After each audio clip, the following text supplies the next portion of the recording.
before you. Beauty is behind you. Beauty is above you. Beauty is below you, and beauty is within you. We walk in beauty. And I call all the beauties, all the ancestors of those of us who are here, and all the ancestors of this place, the Mexicans, the Spaniards before them, the Coca people before them, back and back and back. We invite them to help us to be present to one another today. So bienvenidas, welcome. I feel kind of like we're at a revival, an energy revival. So feel free to hoot and holler if the spirit moves you.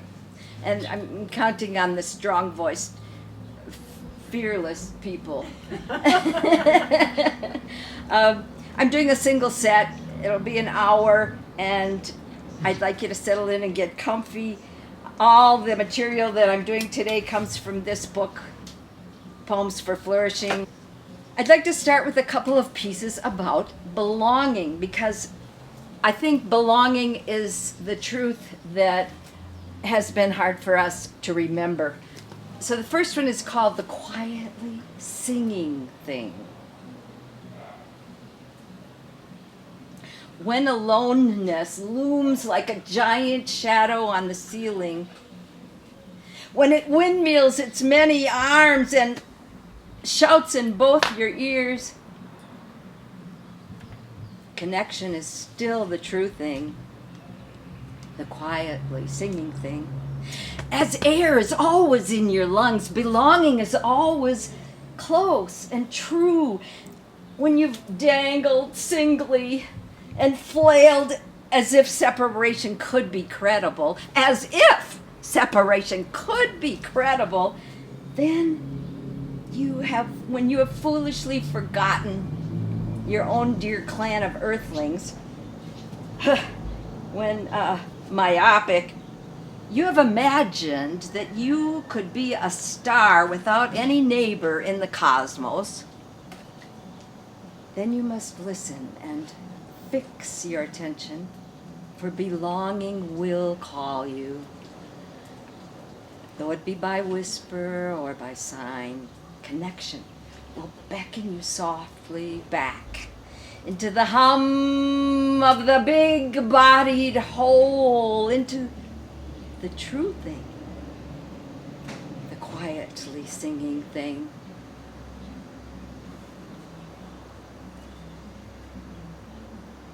Cauldron of belonging. Belonging's no goal, only the state of everything. Not a sense or a feeling, merely what the stars do in relation. Belonging is the cosmic family name. Belonging is the cosmic family name. When false aloneness sweeps through you, smile at the misperception. Bow to the mix-up. May the shaking hearts, mine, yours, quake and grow as they quake. Let belonging reveal the yearnings inside one another, and a union unshakable. Close your eyes. Find inside the cauldron of belonging.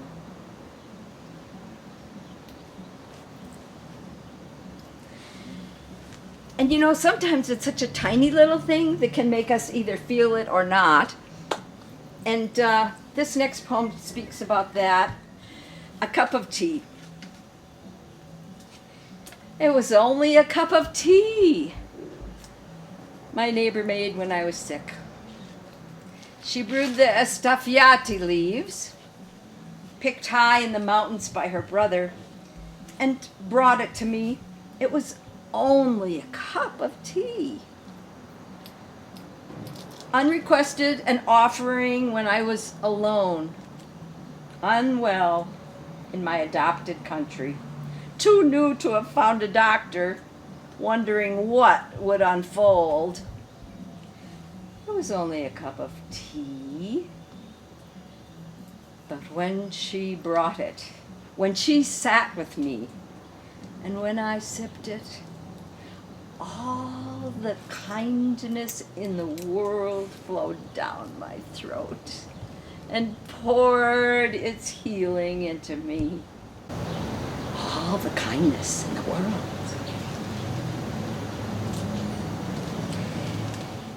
So we all ended up here in this beautiful place, and some people have been here forever, and some people are just brand new, and I'm somewhere in the middle, about 5 years. And I wrote this next one called Ajijic when I first got here, but I still feel just the same about it. It's kind of a response to the question. When you first come here, all your friends back home say, "What's it like? What's it like?" So this is my answer in 6 parts. I live in a place where the mountains are emerald. The lake is alive, and the winds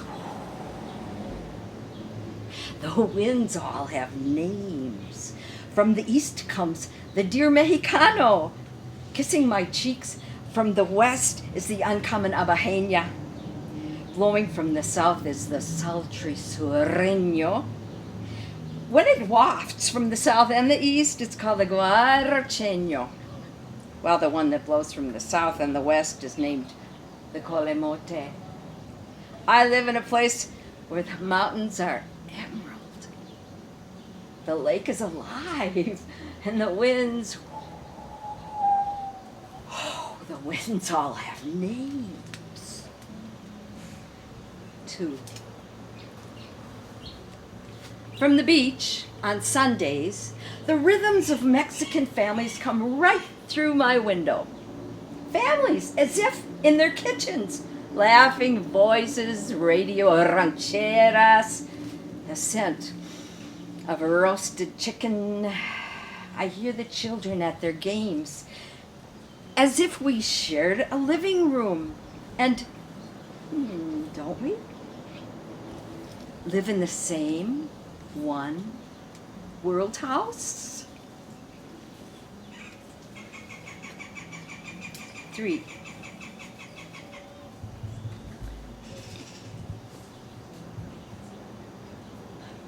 Through a dusk dark filigree of eucalyptus leaves painted lavender pink, I gaze at Lake Chapala, painted lavender pink. The sun has left a sparkling path across her waters.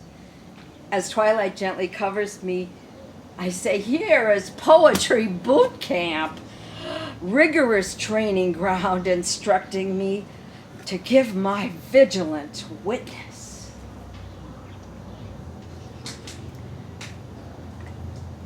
4. She pays her call in the dark and crawls under the covers with me. Holding nothing back, she pours her power down for hours. Rain in the night. A monsoon on my roof, her heartbeat full strength, steadfast. Her drumming opens my ears, opens a portal to a place that makes me wake in the night and smile wide with late-learned grace. When her drumbeat recedes, it's a delicate retreat, lingering like a lover's fingers. I blow a kiss of gratitude when rain's presence ceases. And 5, when windy waves curl and ripple on the shore, I hear again the streaming of the mother voice, that consoling sound that travels not through air, but through the very fluids, lullabied by lapping. I am once more afloat, rocked by the whoosh of my mother's blood, bathed in the rhythm of her pulsating heart. On the shore of Lake Chapala, again I hear the melody of speech without the consonants, a muted flow in vowel song. On the shore of Lake Chapala, once more, I hear the lapping of the amniotic sea.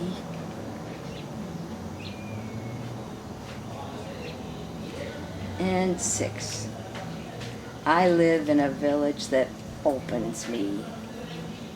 We live in a village that opens us. We live in a village that invites us. We live in a village that embraces us. We live in a village that grows our trust. We live in a village where the mountains are emerald. The lake is alive, and the winds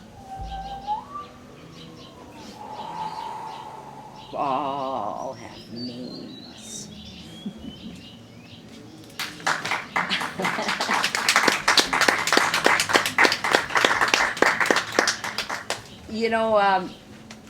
We come at different times, and we call ourselves different names. Some of us call ourselves expats, and of course that means expatriate, and it emphasizes the country of origin rather than the country of destination.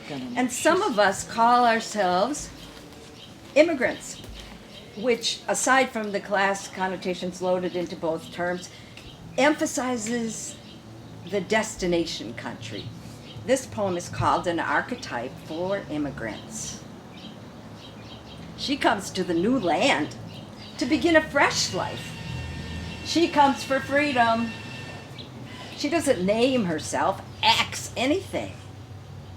Not she, the fool, doesn't look back or define herself by what she used to be. Forward she steps off the cliff of control into the unfamiliar, into the mysterious, into adventure. Standing with immigrant ancestors, she proudly names herself immigrant and true blue fool. There was an open circle program I did called The Fool's Way to Joyful Aging that I first wrote that one for. I think in our turbulent times we really need humor, and we need to recognize the fool even in ourselves. I think that the human animal really hungers for intensity and hungers to be playful. It's really a time now for us to be genuine and even fierce. So it's just not a time in the world for listless indifference or even kind of a nun-like neutrality. And here's a poem that speaks to the part of ourselves, in me, as well as other people, that might be afraid to be wild. And this is for my friend Antigua, whose birthday would have been today. I lost her this year. Antigua, your wild goddess ways. Okay, you nun, you, go ahead and pray, but while your monastic routine calms you to neutral, don't forget I'm waiting to pounce on any passion scrap on your street. I'm the heroic delinquent you pray for, sister. So unbolt your door to me, or you will blow. Throwing it wide feels good. Not your goody good, but the kind of chaos that makes the stars. Where do you think you come from anyway, sister? Dare to give up pleasing the rest? Who gives a hoot? Only do have the stuff to risk and frolic to please your unruly queen. Delight in your wild goddess ways. Let pandemonium make you ditzy, turn you glitzy, burn you true. Give me your rowdy center stage, and I'll fling open your life. I'll turn you into a poem, and I'll blur your boundaries and launch you past your limits. All the way back. All the way back to the size of stars.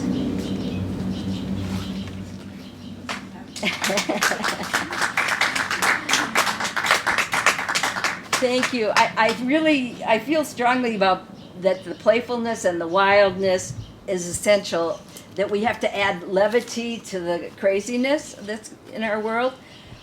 But so also essential is steadfast and contented.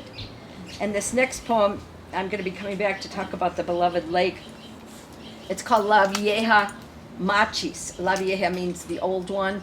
And Machis is the name that was given to the lake goddess by the Coca people who were here before the Spaniards in this area. La Vieja Machis.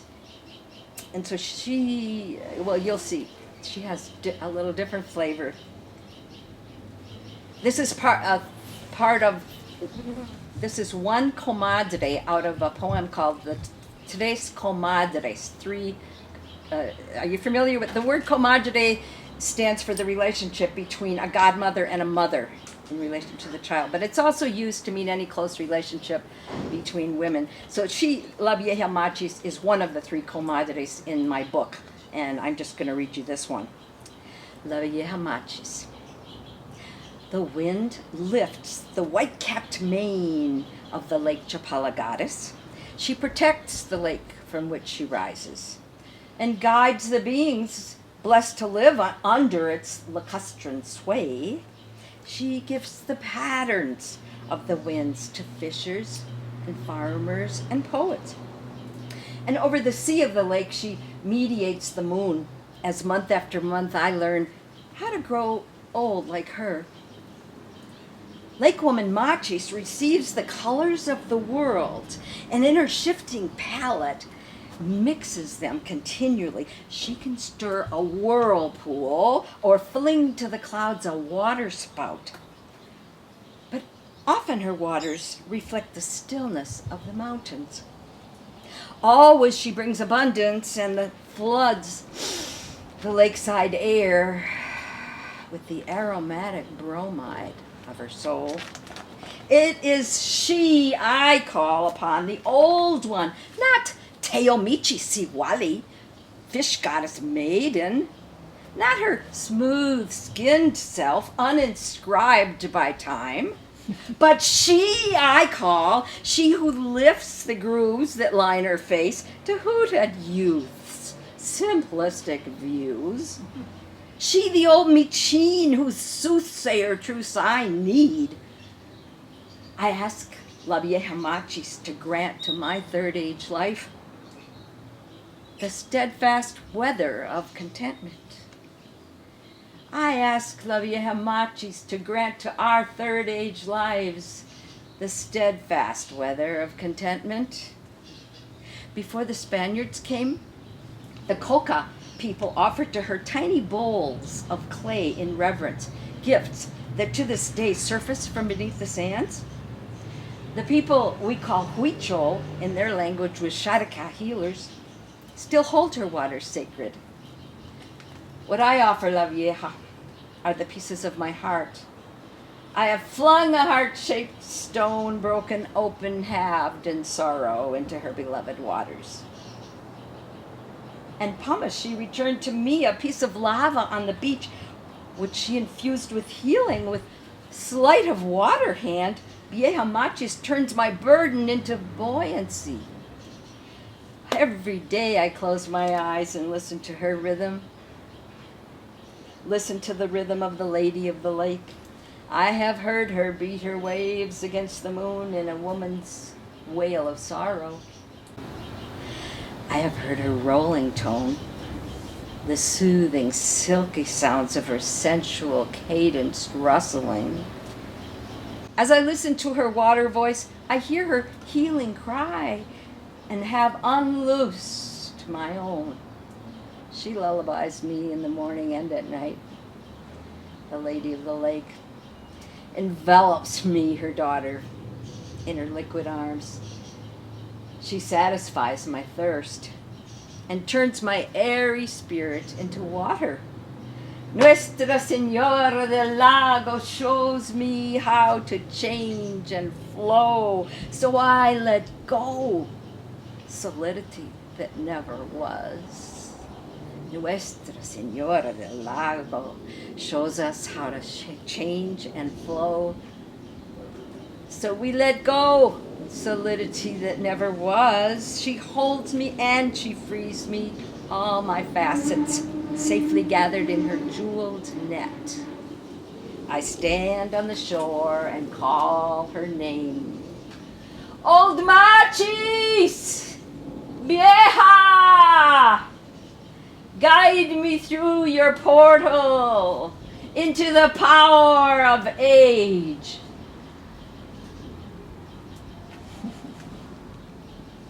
I just wanted to pause for a minute so you could feel your own breath. You've been listening to my breath.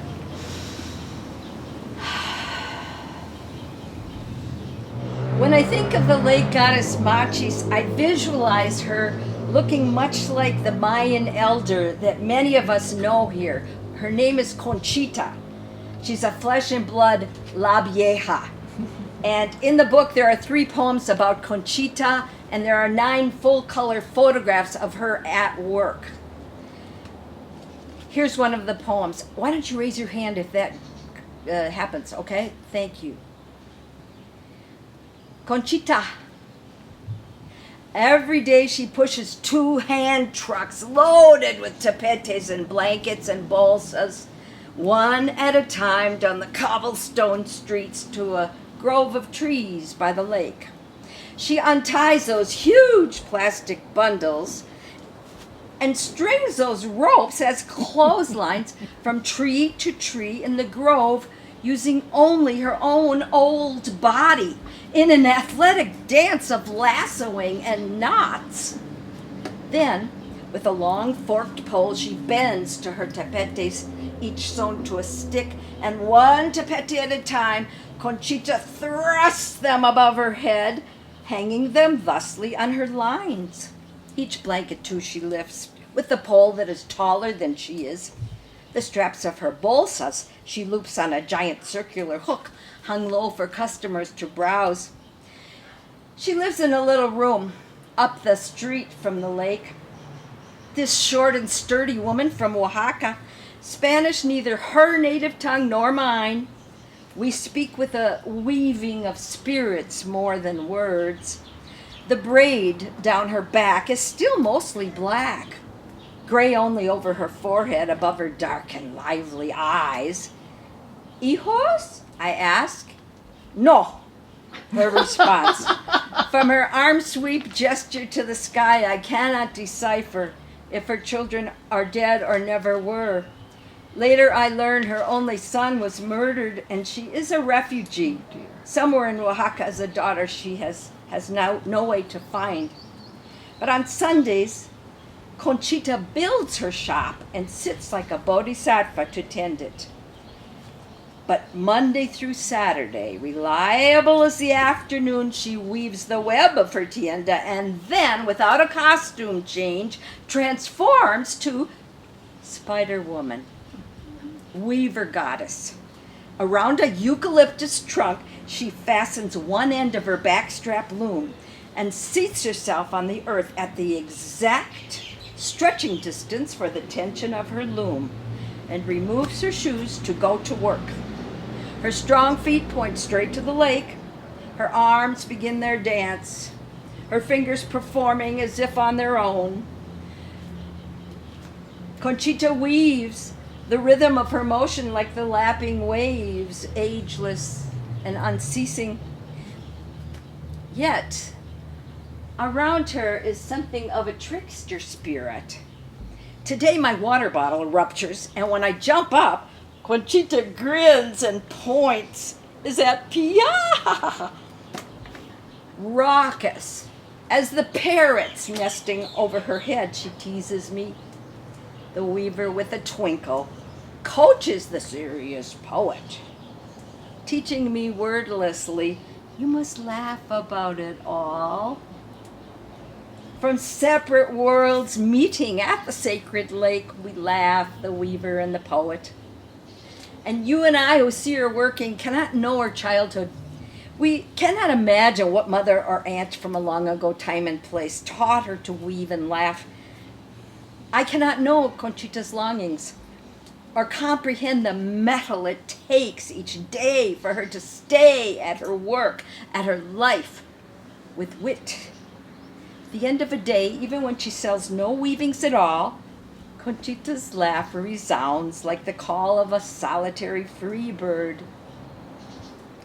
When darkness starts to descend, somewhere Conchita finds the force, this old woman weaver of Ajijic, to dismantle her whole tienda and haul it away again.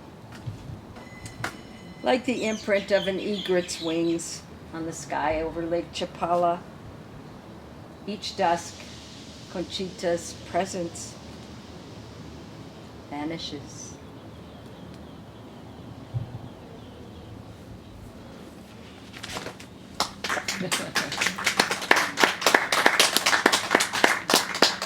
She's no longer able to work. You can still see her sitting on the curb on Castellanos. But if you want to view a slideshow of her in action, I have one on YouTube, and the link for it is in the book. And I'm so glad that I was able to capture those scenes at the time I did. This one is also about Conchita. Her hands catch angels in the air. She sits to weave on her backstrap loom under the eucalyptus trees by the lake, so close to the ground that she seems part of the earth itself. Yet she takes up the space, this round Mayan elder, less than 5 feet tall, of a giant. Her hands, especially, speak volumes. A library of dimensions. Her life force comes to focus in her hands, full of a long life skill, not only hers, but her mother's, her grandmother's, generations of weavers before her. Hands familiar with thread and cloth, with warp and woof. Hands full of beauty's practice, living beautifully, first of all. So her understanding of life's wonder can flow into her creations. Living beautifully, first of all. So her understanding of life's wonders can flow into her creations. Watching her weave under the trees in front of the sacred lake is like seeing an encounter of the material world with the world unseen. Her hands catch angels in the air and give them an earthy home. She also captures suffering, caresses it with her weaving hands, and sets it in the patterns with the angels. Conchita's fingers have crooked joints, so the knots of her own suffering jump into thread to be of use, to make the handsome whole that can only come from a design which holds the pain as well as joy. To make the handsome whole that can only come from the design which holds the pain as well as joy. The veins in her hands stand out to announce her lifeblood, and her fingernails are thick and blunt and show underneath the dark earth of her plein air studio. Dark as the dark Madonnas. Conchita's hands, the hands of Conchita, refugee and weaver on the shore of Lake Chapala, speak her prayers, and more, they even sing. Oh, watch, the earnest work of her hands is even now saving the world.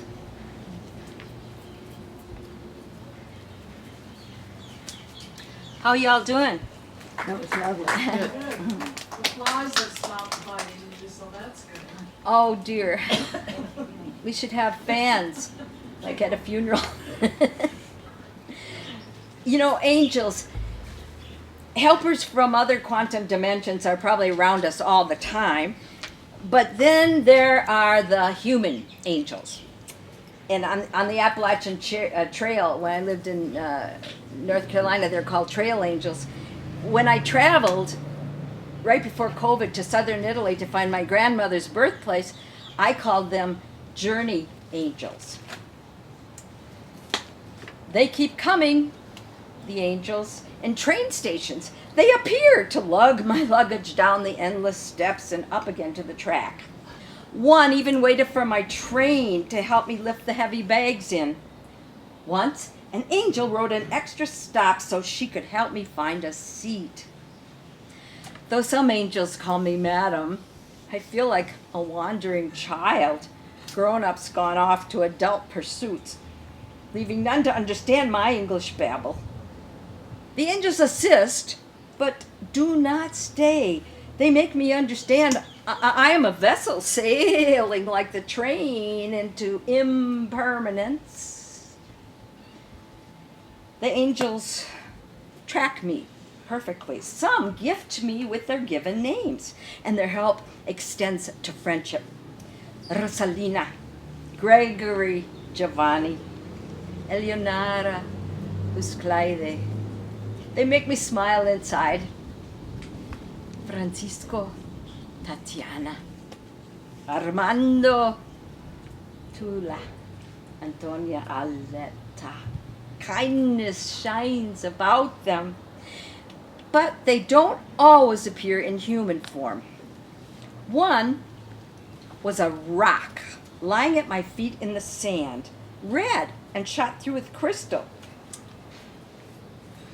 Too heavy to keep, I said. I'm not for keeping, it said. Carry me for a day, you'll see. You'll change your ideas about gifts, companionship, angels.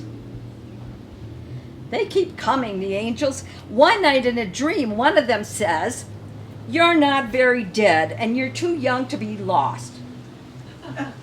Oh, I'm alive. Not lost at all, a foundling, found by angels. Another night, in a dream, I hear the angels discuss me. We'll just wash her. We'll hold her upside down in a cave. They take me deep. In ancestor time, turned on my head, I slide out to earthly paradise. Don't worry, they say. We'll keep coming. We enlisted for your life.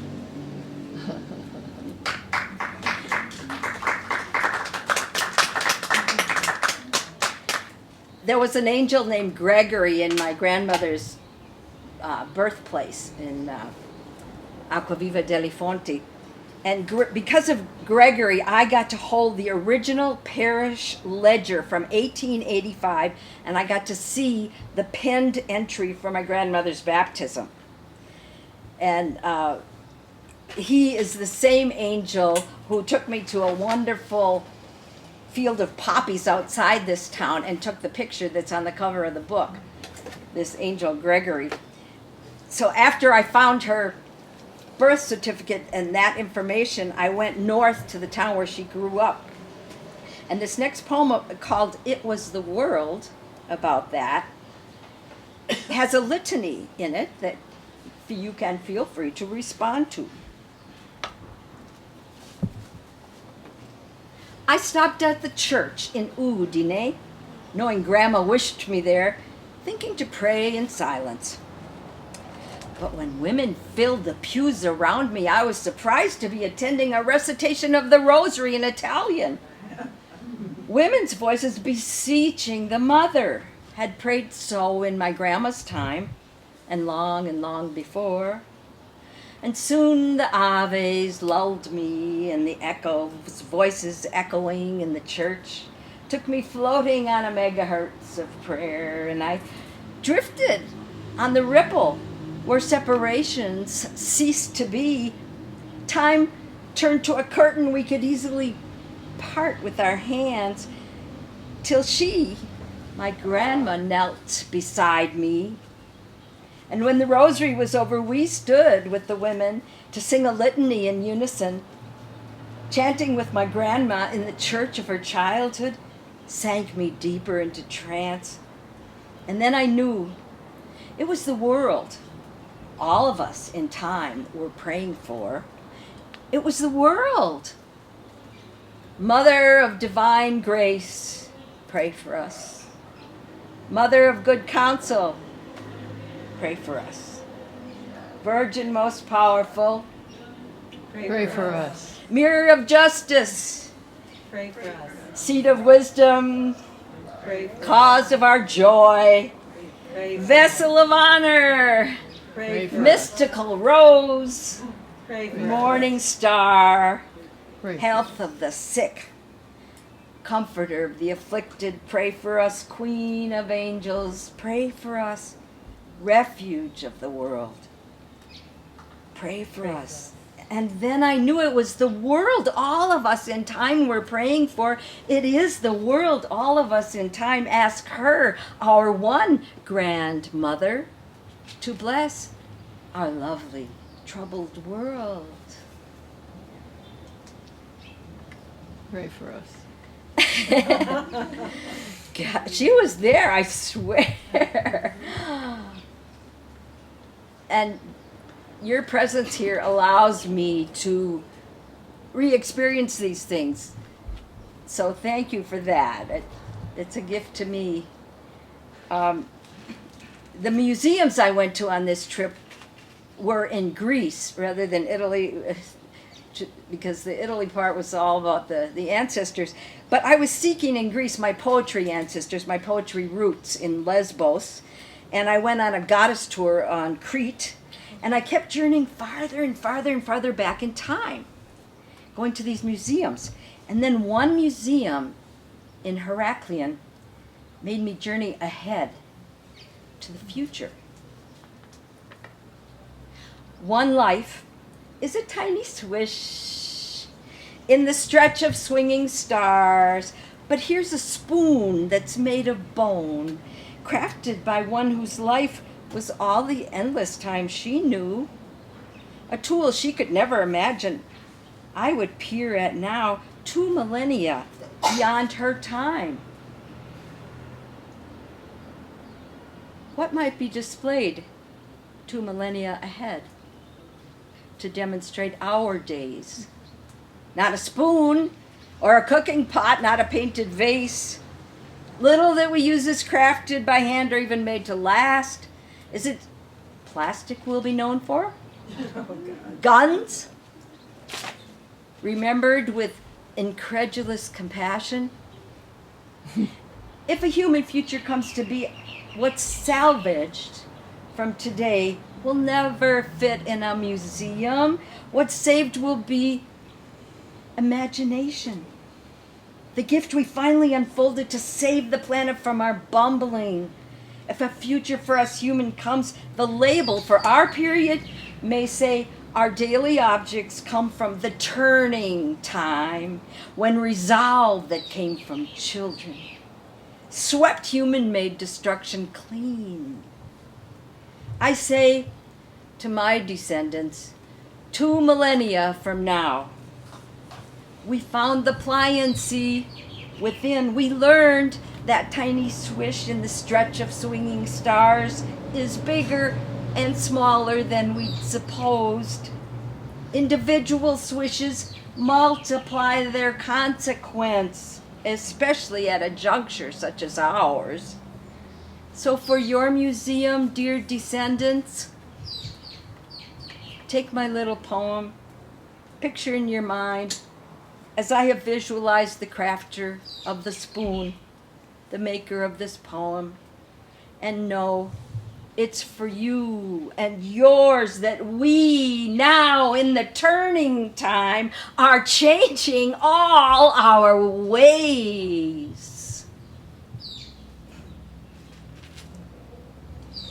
And if quantum physics is right about past, present, and future being simultaneous, our descendants can hear us. And it takes discipline to stay optimistic. I understand this.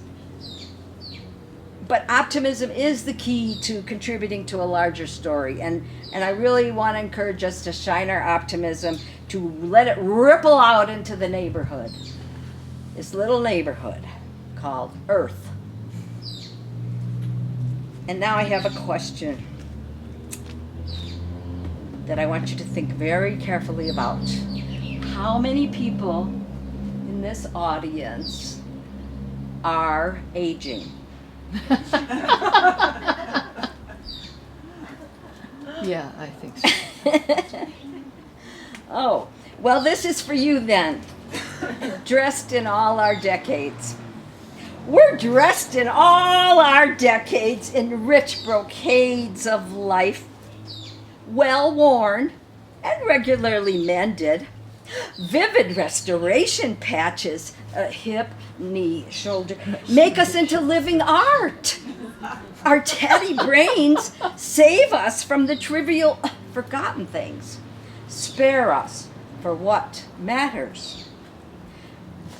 Delightfully scuffed by life's great dance, we're rubbed toward circle's end to the luster of original wonder. Scuffed, delightfully scuffed by life's great dance. We're rubbed to the luster of original wonder. We rouse and wake in the spacious present called aging. More alive than we have ever been. No,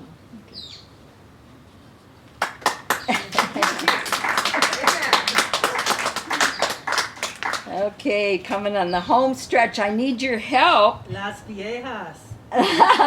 La Vieja, I need your help to echo a line on the next piece.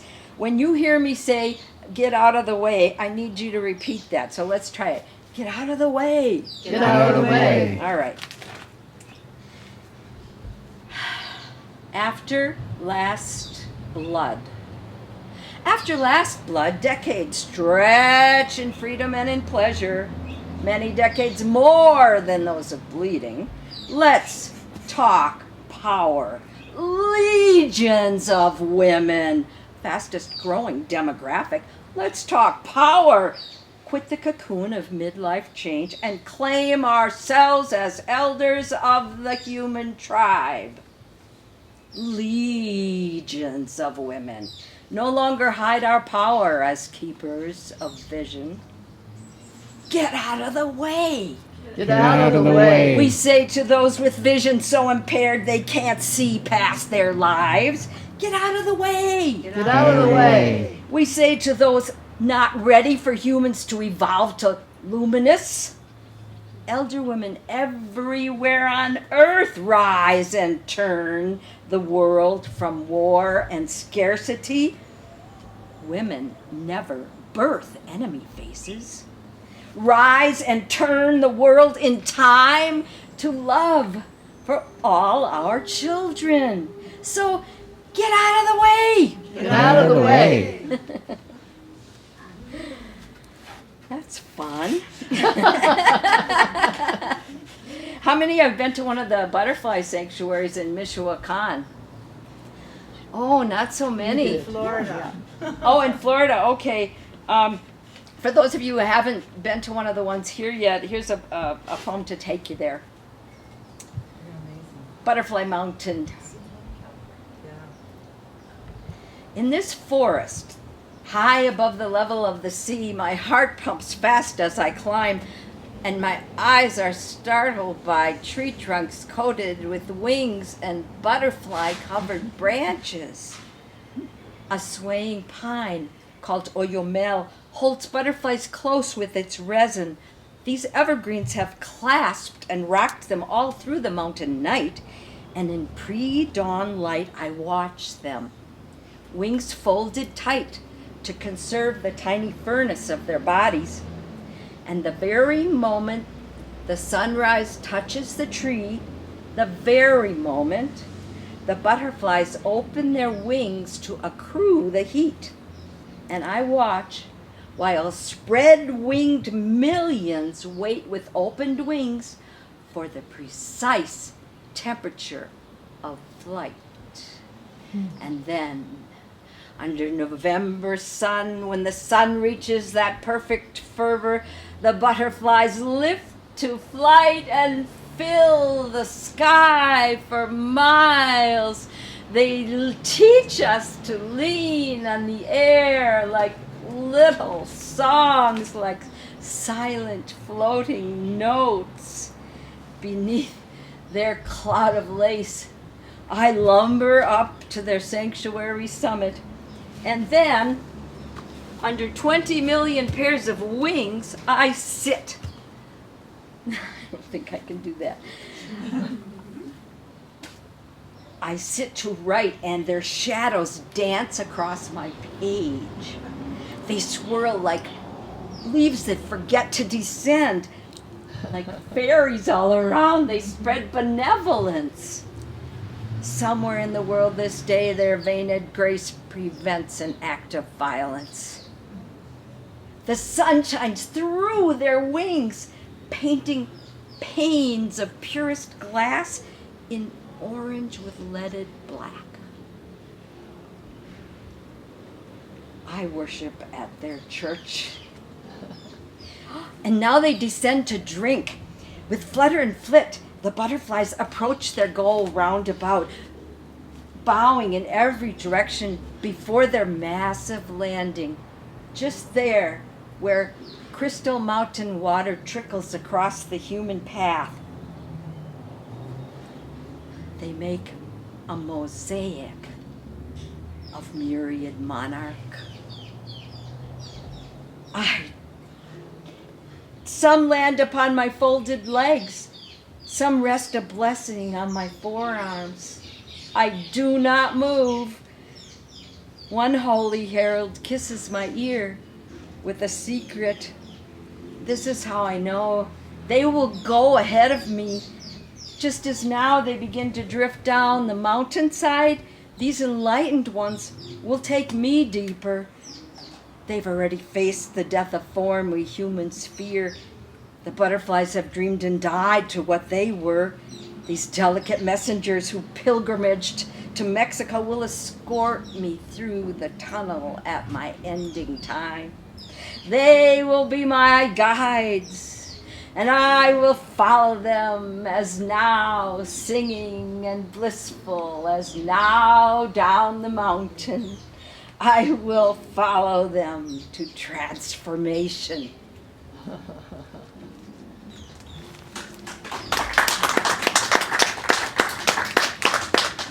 If you go, be sure to buy food from the people that live in the communities where the sanctuaries are. Be sure to stay with the people who live in the communities where the sanctuaries are. Be sure to rent your horses from those people. We need to support them being able to live without cutting down trees. And you know, the monarchs are such small creatures, but their lesson is so enormous. And it reminds me of a poem that Rumi has about where he says, stop being so small. You are the universe in ecstatic motion. And my next poem, the reason I'm thinking of it is because my next poem, Steward, is one that invites us to grow large enough to be real caretakers of this planet's home.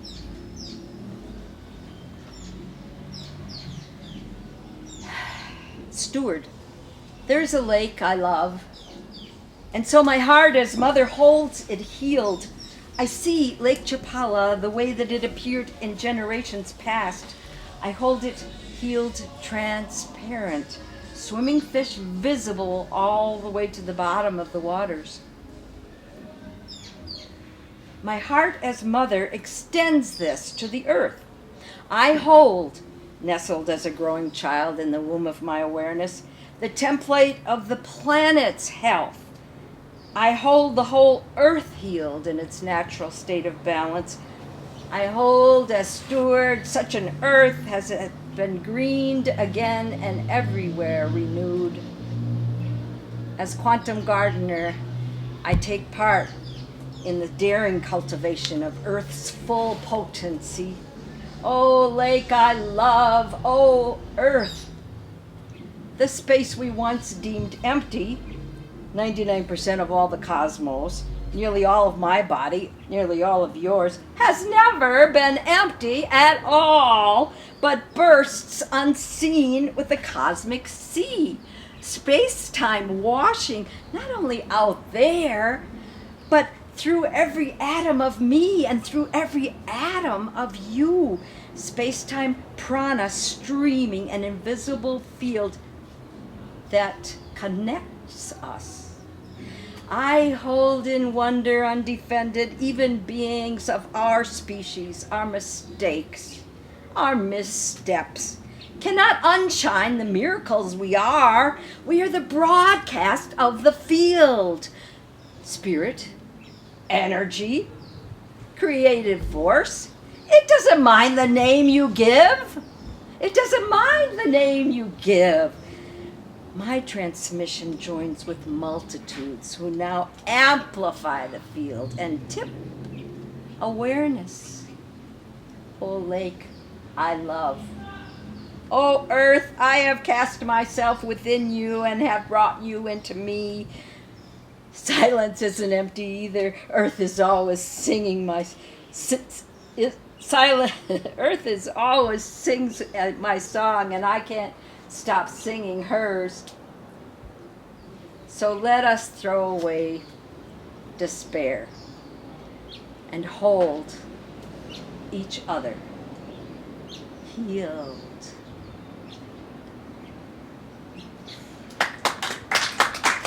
Cosmic prana. I love it. Prana, cosmic prana. I just have a couple left, and this one has a line in it that says our mycorrhizal network. And for anyone not yet familiar with this stunning research, the mycorrhiza are the fungi growing on the roots of trees, connecting all the trees in the forest underground into one being. And I'm going to need your help. When I say singular living, I would like to hear the response, it's over. Singular living? It's over. The fabric of we unrolls its truth. Everyone in the world responsible for everyone. Or else. Extinction. The earth demands that our species bend into the red tent. We stay home. We find out the tent is vast, immense as God. We sit silent. We discover the inward flow that connects us. Come home, dear heart. Come home, come rest. Your spaciousness calls you home to rest within it. Here you remember the dearness of the world. Let the virus serve the awakening of your heart. Let the pandemic serve the awakening of the world.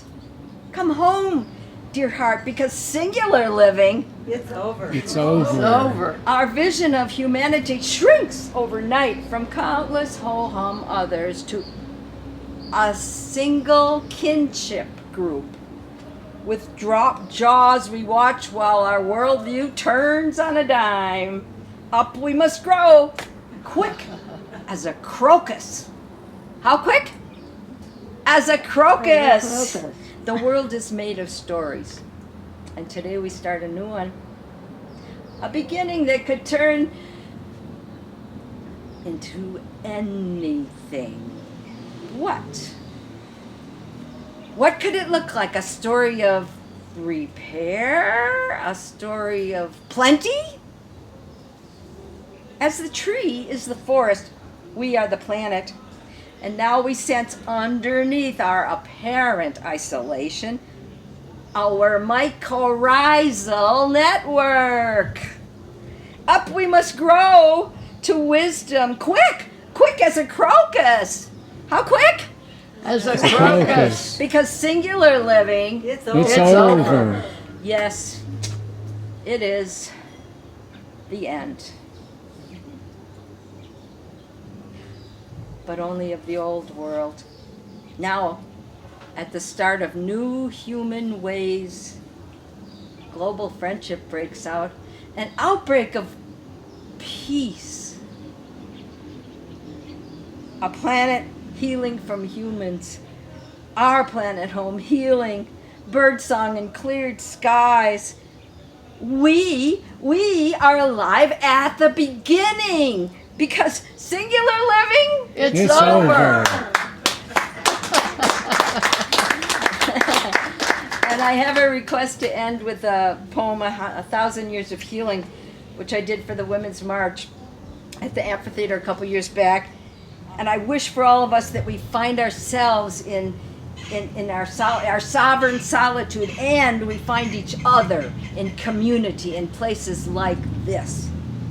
So, when we live only in our small stories in the pandemic of fear, the idea of 1,000 years of healing can seem, well, preposterous. But what we're being asked now, especially as the elders of our human tribe, is to live in the larger story, to step into the larger pattern, the one that's hovering over the chaos of dying forms.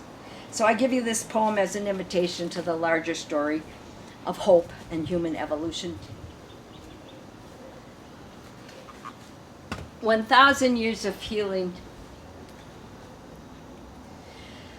From whence my hope? I cannot say, except it grows in the cells of my skin, and in my envelope of mysteries it hums. In this sheath, so akin to the surface of the earth, hope whispers. Beneath the wail and dissonance of the world, hope's song grows until I know that with this turning, we put a broken age to rest, that we who are alive at such a cusp now usher in 1,000 years of healing. Winged ones and four-legged grasses and mountains and each tree, even all the swimming creatures, even we wary two-leggeds hum and call and create the changing song. We remake all our relations. We convert our minds to the earth. In this turning time, we finally learn to chime and blend, attune our voices to sing the vision of the great magic we move within. We begin the new habit, getting up glad for 1,000 years of healing.